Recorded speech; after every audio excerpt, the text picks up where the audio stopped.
पूरे 25 लाख करोड़ रुपए Indian government सिर्फ मुद्रा योजना के लिए सैंक्शन कर चुके हैं। और सिर्फ सैंक्शन ही नहीं, उसमें से 24 लाख करोड़ रुपए एक्चुअल में लोगों को बांट दिए। ये बातें सिर्फ मैं हवा में नहीं बोल रहा हूं, 2022 में ही द इकोनॉमिक्स टाइम ने ये पब्लिश किया हुआ था कि 2022 तक ही मुद्रा योजना के द्वारा 18 लाख करोड़ रुपया सैंक्शन कर दिया था। तो वो लोग जो बोलते हैं ना कि जो सरकारी योजना के द्वारा हम लोग को लोन नहीं मिलता, जैसे पीएमईजीपी या मुद्रा योजना या कोई ऐसे स्टार्टअप इंडिया या स्टैंड अप इंडिया, ये जितने भी सरकारी लोन स्कीम है उनसे हमें कुछ फायदा नहीं मिलता है। तो उन लोगों को आप ये डेटा दिखा सकते हैं कि एक्चुअल में गवर्नमेंट जो लोग बिजनेस करना चाहता है उन लोगों को मदद कर रही है। सिर्फ 2015 से लेकर 2022 तक लगभग 34 करोड़ लोगों को इसका बेनिफिट मिला हुआ है। तो आप बेफिक्र रहिए, अगर आप बिजनेस करना चाहते हैं तो डेफिनेटली आपको सरकार इसमें मदद करती है। मैं सही जफर स्वागत करता हूं आप सबका जेड प्लस में। आज हम बात कर रहे हैं the best business loan series का वीडियो 2 के बारे में, और आज हम जिसके बारे में बात करने वाले हैं वो है PMMY, प्रधानमंत्री मुद्रा योजना के बारे में। तो सबसे पहले देखते हैं कि प्रधानमंत्री मुद्रा योजना को लॉन्च किया गया था अप्रैल 2015 में। क्यों किया गया था? नॉन फार्म स्मॉल बिजनेसेस या फिर नॉन कॉर्पोरेट बिजनेस, जो भी छोटे मोटे लेवल पे जो लोग बिजनेस कर रहे हैं, जो अनऑर्गेनाइज तरीके से बिजनेस कर रहे हैं, उन लोगों को सपोर्ट करने के लिए मुद्रा योजना को लॉन्च किया गया था। मतलब सरकार का ये मोटिव है मुद्रा योजना को लॉन्च करने का कि जो लोग छोटे लेवल पे अपना काम कर रहे हैं उन लोगों को अब बड़ा किया जाए। तो अगर आप भी छोटे लेवल पे बिजनेस कर रहे हैं, अनऑर्गेनाइज तरीका से बिजनेस कर रहे हैं, तो डेफिनेटली आपको मुद्रा योजना के द्वारा लाभ मिलेगा।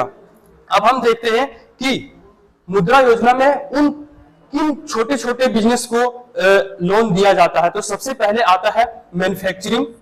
जो लोग मैन्युफैक्चरिंग यूनिट लगा के अपना बिजनेस कर रहे हैं, कुछ नया चीज बना रहे हैं, तो उन लोगों को भी मुद्रा योजना के द्वारा लोन दिया जाता है। और दूसरा है सर्विस सेक्टर। जो लोग सर्विस सेक्टर में अपना काम कर रहे हैं, जो सर्विस दे रहे हैं लोगों को, उनको भी मुद्रा योजना के द्वारा लोन मिलता है। उसके बाद है ट्रेडिंग और है एक्टिविटीज अलाइड टू एग्रीकल्चर, जो कि पीएमईजीपी में छूट जा रहा था। मैंने इससे पहले पीएमईजीपी के बारे में डिटेल में बताया हूं कि पीएमईजीपी में कौन कौन से कैटेगरी है जिसको लोन दिया जाता है। तो अगर आप उस वीडियो को नहीं देखे हैं तो पहले उस वीडियो को भी जाके देख सकते हैं। हो सकता है कि आपके बिजनेस के लिए पीएमईजीपी ही सूट करता हो, क्योंकि उसमें हाईएस्ट 25 लाख तक का लोन मिलता है वो, और उसमें आपको कुछ सब्सिडीज भी मिलता है। तो आप पीएमईजीपी वाला वीडियो जाके देख सकते हैं, उसका भी लिंक डिस्क्रिप्शन में दिया हुआ है। अभी हम देखते हैं कि जो मुद्रा योजना है उसमें ट्रेडिंग सेक्टर को भी लोन दिया जा रहा है, और activities allied to agriculture. Activities allied to agriculture में कौन लोग आते हैं? वो लोग जो पोल्ट्री मुर्गी का फार्मिंग करते हैं, मछली पालन करते हैं, बकरी पालन करते हैं, या गाय पालन करते हैं, या कोई भी ऐसा एक्टिविटी जो फार्मिंग से थोड़ा अलग है लेकिन फार्मिंग की कैटेगरी में ही आते हैं, तो उन लोगों को भी मुद्रा योजना के द्वारा लोन दिया जाता है। तो अब हम देखते हैं कि आखिर मुद्रा योजना के द्वारा लोन दिया कितना जाता है। इसमें कुछ कैटेगरी है, अलग अलग कैटेगरी के लोगों को यहाँ अलग अलग कैटेगरी में लोन दिया जाता है। सबसे पहला है शिशु। शिशु में उन लोगों को लोन दिया जाता है जिसका रिक्वायरमेंट सिर्फ 50,000 तक का है। अगर आप अपने बिजनेस को अभी स्टार्ट ही कर रहे हैं, पहले से आप अपने बिजनेस को नहीं कर रहे हैं, तो आपको अगर कम कैपिटल की जरूरत है, आपको कम पैसे की जरूरत है, तो आप शिशु के साथ जा सकते हैं। इसमें आपको हाईएस्ट 50,000 तक का लोन मिलता है। और वहीं अगर आप अपना बिजनेस को ऑलरेडी कर रहे हैं, कुछ आपका बिजनेस थोड़ा बड़ा हो गया है और आपको लगता है कि यार 50,000 में मेरा क्या होने वाला है, तो आपको किशोर के साथ जाना चाहिए। आपको किशोर में 50,000 से लेके 5 लाख तक का लोन मिल सकता है।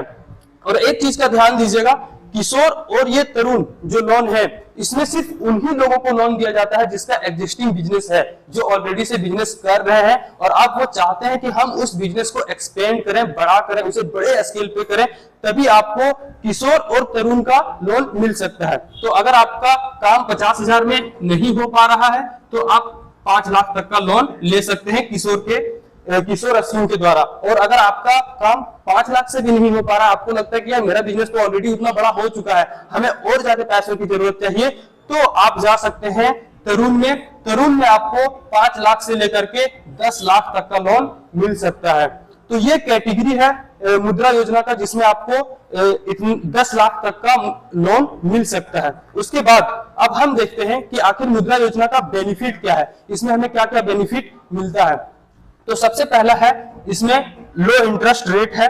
मुद्रा योजना में आपको इंटरेस्ट कम लगता है, उससे भी इसका इंटरेस्ट रेट फिक्स नहीं है, ये डिपेंड करता है बैंक के ऊपर कि बैंक आपको कितना इंटरेस्ट रेट चार्ज करता है। और आपको मैं बता दूं, इंटरेस्ट रेट इस चीज पे भी डिपेंड करता है कि आपका बिहेवियर बैंक के साथ कैसा है, बैंक मैनेजर के साथ आपका रिलेशन कैसा है। अगर आपने बैंक के साथ कभी फ्रॉड नहीं किया है, आप डिफॉल्ट नहीं है, तो वास्तव में आपको लगभग 7 से 9% के बीच आपको इंटरेस्ट रेट में आपको मुद्रा योजना मिल जाएगा।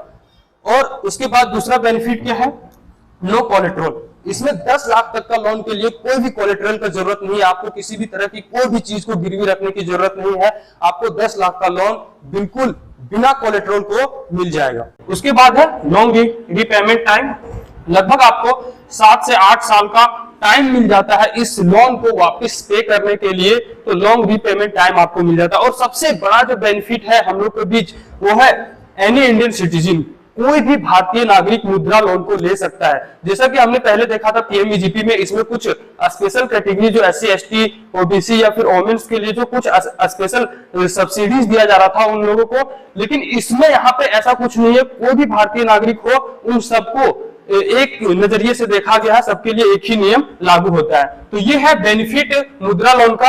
अब हम देखते हैं कि मुद्रा लोन लेने के लिए हमें कौन कौन से डॉक्यूमेंट्स की जरूरत पड़ती है।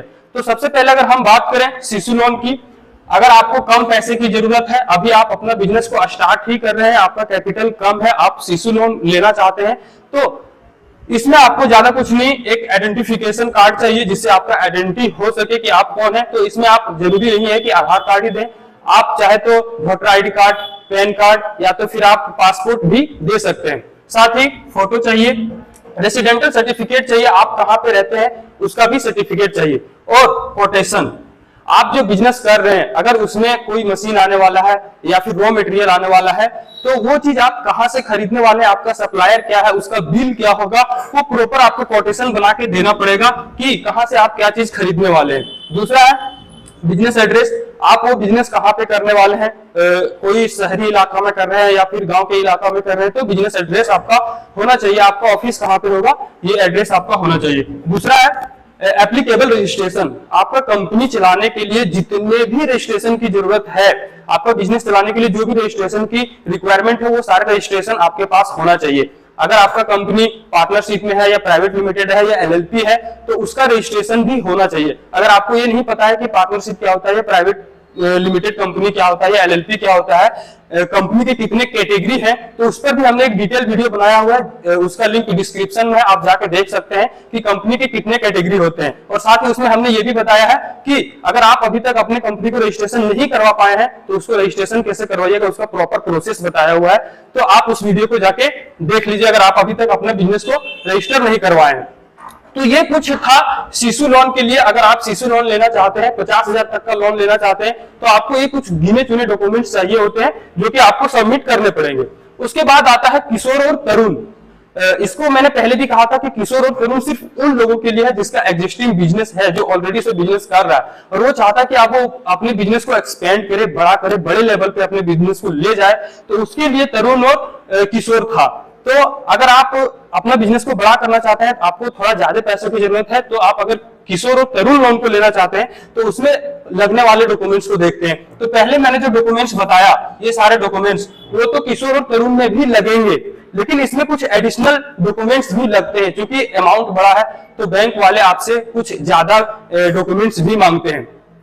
जैसे कि पहले से अगर आपका बिजनेस चल रहा है तो ऐसा तो है नहीं कि आप अपना बिजनेस सिर्फ कैश में ही कर रहे हैं, आप कुछ बैंक ट्रांजैक्शंस भी करते होंगे, तो आपका जो बिजनेस अकाउंट है उसका मिनिमम 6 मंथ का बैंक स्टेटमेंट चाहिए और लगभग 2 साल का बैलेंस शीट चाहिए। जो आपका बिजनेस है उसमें क्या लायबिलिटीज है, क्या एसेट्स है और कुछ जो भी आपका बैलेंस शीट है उसका लगभग 2 साल का बैलेंस शीट चाहिए। और अगर आपका बिजनेस इनकम टैक्स की कैटेगरी में आ रहा है, आपने इनकम टैक्स भरा है, तो इनकम टैक्स रिटर्न्स भी चाहिए, साथ ही GST रजिस्ट्रेशन होना चाहिए। और लास्ट में आता है एक और प्रोजेक्ट रिपोर्ट। आप जो लोन ले रहे हैं उस पैसे को कहां और किस तरह से यूज करने वाले हैं, कितना का आप रॉ मटेरियल खरीदने वाले हैं, कितना का आपका मशीन लगने वाला है, कितना का आप प्रोजेक्ट प्रॉपर्टी खरीदने वाले, वो सारा जो आपका बिजनेस का ब्यौरा है वो इसमें देना पड़ेगा आपको प्रोजेक्ट रिपोर्ट में। बेहतर होगा कि प्रोजेक्ट रिपोर्ट आप किसी प्रोफेशनल सीए से बनवाएं, क्योंकि प्रोजेक्ट रिपोर्ट उतना आसान नहीं होता। यही है जो आपके बैंक मैनेजर को कन्विंस करेगा आपको लोन देने के लिए। उसके बाद आता है पार्टनरशिप। अगर आपका बिजनेस प्राइवेट लिमिटेड में है या फिर पार्टनरशिप में है, तो उसमें जितने भी मेंबर्स हैं, जितने भी पार्टनर्स हैं, उन सब में कितना शेयर होल्डिंग बटा हुआ है उसका भी अगर है तो आपको पार्टनरशिप डीड देना पड़ेगा। तो ये था कुछ डॉक्यूमेंट्स जो कि आपको चाहिए थे किशोर और तरुण के लिए। अब हम बात करते हैं कि आखिर मुद्रा लोन को हम लेंगे कैसे, हम उसको अप्लाई कहां पे करेंगे। तो अप्लाई करने के लिए आप दो जगह से अप्लाई कर सकते हैं। या तो आप सीधे बैंक जा सकते हैं और बैंक में आप बोल सकते हैं कि हमको मुद्रा लोन चाहिए, वो आपको प्रॉपर गाइड करेगा कि मुद्रा लोन के लिए आपको क्या क्या प्रोसेस करना पड़ेगा। और नहीं तो आप इसको ऑनलाइन भी घर बैठे कर सकते हैं। इसके लिए दो वेबसाइट है, एक जनसमर्थन.com और दूसरा है उद्यममित्रा.com। इन दोनों वेबसाइट से आप मुद्रा लोन को ऑनलाइन कर सकते हैं। ये जितने भी डॉक्यूमेंट्स हमने बताया, अगर वो आपके पास सब कुछ मौजूद है तो आप इस वेबसाइट पे जाके उसको अपलोड कर सकते हैं। तो उम्मीद है आपको ये वीडियो अच्छा लगा होगा। अगर वीडियो अच्छा लगा है तो लाइक कीजिएगा और शेयर कीजिए अपने सभी फैमिली फ्रेंड्स के साथ, जिस किसी को भी इस वीडियो का जरूरत है। और अगर अभी तक आपने चैनल को सब्सक्राइब नहीं किया है तो सब्सक्राइब कर लीजिए, क्योंकि the best business loan series में अभी 3 वीडियो और आने वाले हैं, जहां पे मैं आपको 5 करोड़ तक का लोन बताने वाला हूं, वो भी बिना किसी कोलेट्रल का। और फाइनेंस और बिजनेस से रिलेटेड ऐसे ही वीडियो में लाता रहता हूं, इसलिए चैनल को सब्सक्राइब कर लीजिए। मिलते हैं अगले वीडियो में, तब तक के लिए be happy and keep learning.